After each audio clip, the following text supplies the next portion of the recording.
36 തരം വിഭവങ്ങളിൽ 30 മട്ടൻ. അതിസമ്പന്നമായ കാശ്മീരി വാസുവാന്റെ കഥ പറയാം. കേരളീയർക്ക് നല്ല നാടൻ സദ്യ പോലെ കാശ്മീരികളുടെ സ്വന്തം വിഭവമാണ് കാശ്മീരി വാസുവാൻ. 2 തരം ചോറും 2-3 പച്ചക്കറി വിഭവങ്ങളും ബാക്കി 30ഓളം മട്ടൻ വിഭവങ്ങളും ചേർന്നതാണ് പൂർണ്ണമായ വാസുവാൻ. റിഷ്ത, ഗുഷ്താബ, റോഗൻ ജോഷ്, യക്നി, തൊബക്മാഷ് അങ്ങനെ നീളുന്നു മട്ടൻ വിഭവങ്ങളുടെ പേരുകൾ.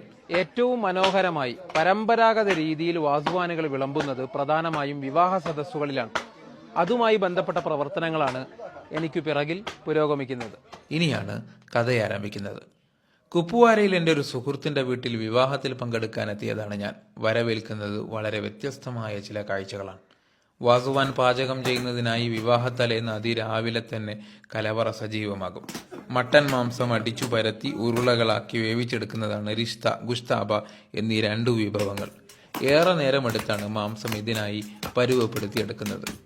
ആദ്യത്തെയാൾ മാംസം ചെറു കഷ്ണങ്ങളാക്കുന്നു. അടുത്തയാൾ ചെറിയ രീതിയിൽ അടിച്ചു പരത്തി മൂന്നാമന് കൈമാറുന്നു. മൂന്നാമന്റെ ഉഴവും കഴിഞ്ഞ് പിന്നീട് മാംസത്തിലെ പാടകളെല്ലാം കളഞ്ഞ് ആവശ്യമായ മസാലകൾ ചേർത്ത് പൂർണ്ണ തോതിലാക്കിയെടുക്കുന്നത് 4-മനാണ്. 5-മൻ നിശ്ചിത വലിപ്പത്തിൽ അത് ഉരുളകളാക്കിയെടുക്കുന്നു. ഒരേ താളം, ഒരേ ലക്ഷ്യം. ഏറെ നിർവികാരനായി ഇദ്ദേഹം ഈ കൊത്തി എടുക്കുന്നത് മട്ടൻ കബാബിന് വേണ്ടിയാണ്. ഇടയ്ക്ക് മുളക് പൊടിയും ചേർക്കുന്നുണ്ട്. അടുപ്പുകൾ തയ്യാറാക്കുന്നതിന് കല്ലുകൾ ആവശ്യമില്ലെന്നതാണ് മറ്റൊരു കൗതുകം. നിശ്ചിത ക്രമത്തിൽ മരങ്ങൾ അടുക്കി വെച്ച് കത്തിക്കുന്നു. അതിനു മുകളിൽ നേരെ പാത്രങ്ങൾ വെക്കുന്നു. ചുരുങ്ങിയ സ്ഥലത്ത് വളരെ കുറഞ്ഞ അളവിൽ മാത്രം വിറകുകൾ മതി എന്നതാണ് ഈ രീതിയുടെ ഒരു ഗുണം. ആഹാ, ഈ കാഴ്ചകൾ എനിക്കിത് ആദ്യമാണ്.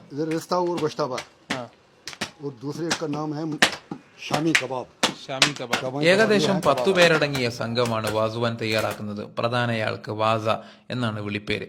ഭക്ഷണം തയ്യാറാക്കുന്നത് മാത്രമല്ല, വിളമ്പുന്നതും ഇവരുടെ ജോലിയാണ്. ഇനിയാണ് അടുത്ത കഥ. കല്യാണ പന്തലിൽ നിലത്തിരുന്ന് 4 പേരടങ്ങുന്ന സംഘം ഒന്നിച്ചാണ് ഭക്ഷണം കഴിക്കേണ്ടത്. 4 പേർക്ക് ഒരു പ്ലേറ്റിൽ ഒരേ അളവിൽ വിഭവങ്ങൾ എത്തും. കൂടെ 4 പേർക്ക് ആവശ്യമായ ടിഷ്യൂ, പല്ലുകുത്തി, സോപ്പ്, കുടിവെള്ളം, പിന്നെ 4 കവറുകളും. ഈ കവറുകളാണ് വിവാഹ സദസ്സിലെ മറ്റൊരു ഹൈലൈറ്റ്. അതിലേക്ക് ഞാൻ വരാം.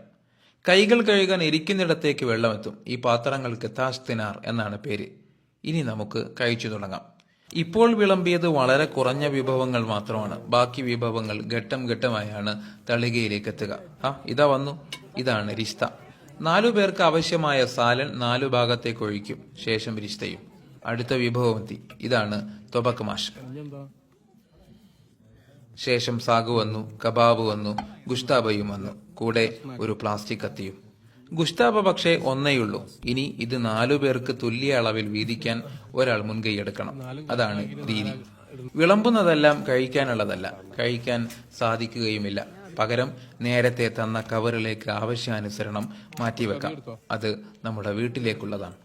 ഓരോരുത്തരും അവരുടെ കവറുകളിലേക്ക് വിഭവങ്ങൾ നിറക്കുന്നു. കല്യാണത്തിൽ പങ്കെടുക്കാൻ വന്നവർക്കെല്ലാം മട്ടൻ വിഭവങ്ങൾ നിറച്ച കവറുകളുമായി മടങ്ങാം. കൗതുകം നിറഞ്ഞ കാഴ്ചകൾ.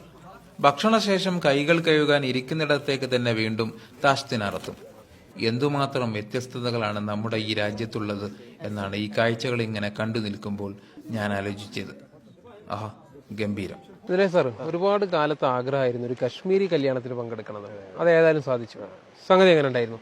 സംഗതി മനസ്സും നിറഞ്ഞ്, വയറും നിറഞ്ഞ്, കവറും നിറഞ്ഞ്.